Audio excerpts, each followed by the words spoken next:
Bienvenue dans ce nouveau numéro de 7 à la une. Vous le savez désormais, votre hebdo préféré est à retrouver tous les mardis dans plus de 700 points de dépôt de la Vienne. Si vous ne l'avez pas encore lu, pas de souci, on vous le présente et on retrouve juste après notre invité de la semaine. Au menu de ce numéro 543, le télétravail, une pratique que la crise sanitaire a fait entrer dans les mœurs de nombreuses entreprises, avec ses atouts et ses inconvénients.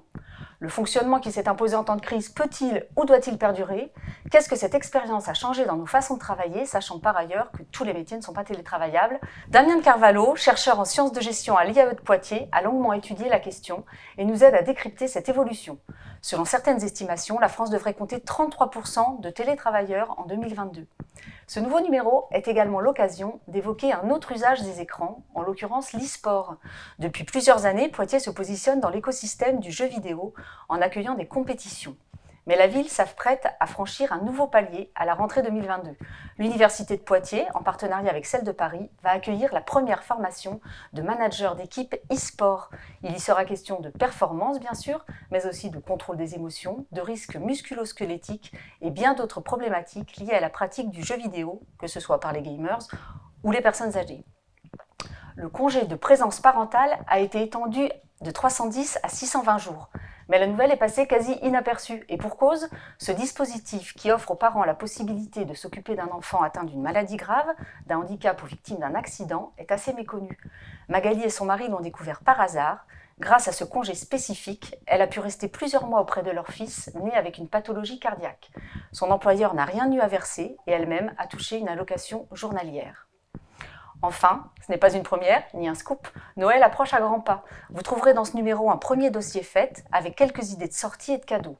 Nous vous emmenons également dans les coulisses de la maîtrise de la cathédrale de Poitiers, en pleine répétition pour ses spectacles de Noël. Focus aussi sur l'opération boîte à cadeaux qui revient cette année, avec toujours plus de solidarité dans sa hotte.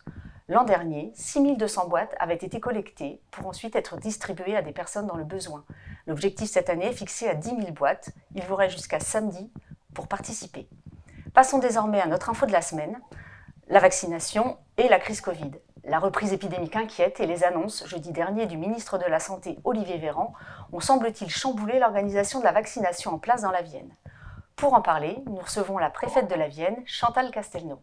Bonjour Madame la préfète. Bonjour Madame. Merci d'être avec nous. Donc pour commencer, peut-être faire un point de situation. Le taux d'incidence est monté à 229,5. Vous avez pris de nouvelles mesures hier pour le port du masque. Qu'en est-il dans la Vienne? Quelle est la situation?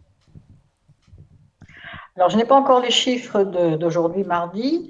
Les chiffres d'hier, effectivement, c'est 229,5 pour 100 000 habitants, avec un taux de positivité de 5,5. Ce qui est également préoccupant, c'est le nombre de clusters. On a actuellement 11 clusters, 4 en milieu professionnel, 2 en milieu scolaire, 2 en établissement de santé, un dans un établissement qui accueille des personnes dépendantes, un dans un établissement avec des personnes en situation de handicap, et puis un au sein d'une communauté vulnérable. Et nous avions hier 49 personnes hospitalisées en Vienne pour cause de Covid et dont 12 en service réanimatoire. Donc on voit que ces chiffres d'hospitalisation, qui sont ceux qui nous préoccupent le plus, ils montent doucement, mais ils montent de manière inexorable depuis 2 à 3 semaines. Et c'est ce qui m'a amené à prendre hier un arrêté plus restrictif par rapport au port du masque qui devient obligatoire dans beaucoup d'endroits du département. Contre l'épidémie, il y a la vaccination aussi. Alors la semaine dernière, il y a eu un aller-retour. Le centre de vaccination de Buxerolles a fermé. Il a rouvert ce lundi. Ça a créé un petit peu de confusion. Pouvez-vous nous expliquer un petit peu ce qu'il s'est passé? Eh bien, en fait, les chiffres étaient bons depuis l'été. On était descendu en dessous de 25 cas pour 100 000 habitants, donc très en dessous du seuil d'alerte qui est à 50. Et puis, donc, vous imaginez bien que monter un centre comme Buxerolles ou comme celui qu'on avait avant au Parc des Expos de Poitiers, ça demande une organisation extrêmement compliquée et lourde.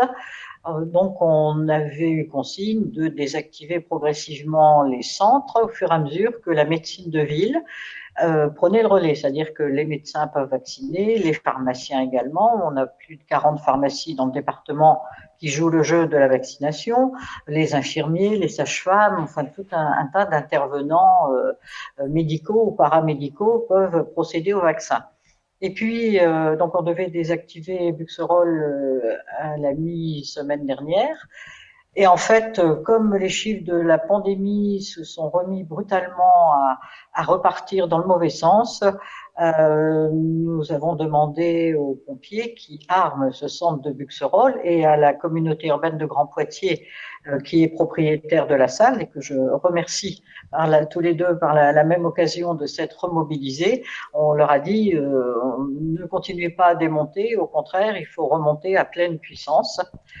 Sachant qu'on n'a pas que le centre de Buxerolles, on a bien d'autres endroits pour vacciner dans le département, et que cette semaine, on a programmé 11 600 injections, et on continue à faire remonter d'autres structures en puissance ou à rouvrir d'autres structures de vaccination pour augmenter encore dans les semaines qui viennent ce nombre d'injections hebdomadaires.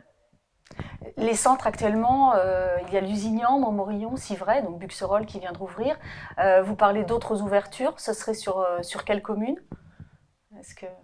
On est en train d'étudier ça avec les responsables communaux. Les sapeurs-pompiers ne peuvent pas être partout, donc il faut que les collectivités s'impliquent. Par exemple, j'étais à Chauvigny vendredi pour les cérémonies de la gendarmerie à l'occasion de la Sainte-Geneviève, et j'en ai discuté avec le maire qui m'a dit qu'il était prêt à remettre une salle polyvalente à disposition d'équipes de vaccination.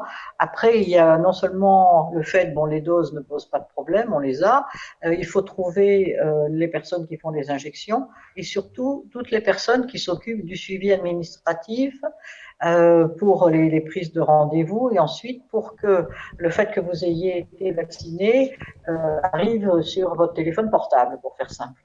Et c'est tout un processus assez lourd. Tout à fait. Le ministre de la Santé a ouvert aussi la vaccination. On s'attendait qu'il l'ouvre à partir de 40 ans. Il l'a ouvert à partir de 18 ans. Hier, selon les chiffres que l'on nous a communiqués, à peu près la moitié des plus de 75 ans avaient reçu la dose de rappel, à peu près 25% des plus de 65 ans, enfin 65-74 ans, 8% des 50-64 ans. Donc on se dit qu'il reste une large part de la population à vacciner. Dans un temps assez réduit, puisque c'est la mi-janvier, la condition pour que le pass sanitaire soit encore valide. C'est plausible, c'est possible, le temps paraît très restreint. Oui, alors attention, c'est la mi-janvier pour ceux qui ont été vaccinés le plus tôt, c'est-à-dire qu'ils seront à plus de 7 mois au-delà de la deuxième injection. Ceux qui ont été vaccinés plus tard pour la deuxième dose, on compte toujours 7 mois à partir de la date de la deuxième dose. Donc ça peut aller nettement au-delà du mois de janvier. Hein. Une dernière question sur la priorisation. Jusqu'à présent, il y avait des catégories d'âge, des catégories aussi d'état de santé, un petit peu. Là maintenant, c'est toute la population. Comment est-ce qu'on peut garantir aux gens qui en ont le plus besoin qu'ils seront prioritaires sur certains créneaux?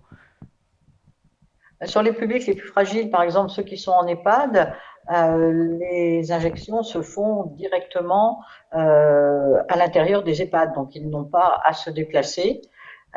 Et puis les personnes qui ont des soucis de mobilité, par exemple, il y a toute une chaîne d'entraide qui se met en œuvre. Parfois, les communes les amènent à des centres, mais parfois aussi, on saura organiser le système aller vers la population pour vacciner à domicile les plus fragiles.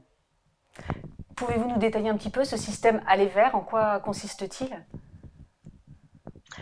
Eh bien, ce sont pour les personnes qui n'ont pas pris de rendez-vous. Par exemple, on va essayer, et là, c'est pas encore complètement bouclé, il nous faut encore un petit peu de temps pour mettre ça en place, mais on va essayer d'ouvrir un centre de vaccination sans rendez-vous, a priori, dans une galerie commerciale. Où chacun va faire ses courses régulièrement, il y a énormément de passages et ça peut aussi inciter les personnes à se faire vacciner à l'occasion de leur passage dans la galerie commerciale. Très bien, merci beaucoup Madame la Préfète pour toutes ces précisions. Quant à nous, on se retrouve mardi prochain pour une nouvelle édition de 7 à la une. En attendant, n'oubliez pas de multiplier les sources d'information, en commençant par le 7 bien sûr. Bonne lecture, bonne semaine à toutes et tous.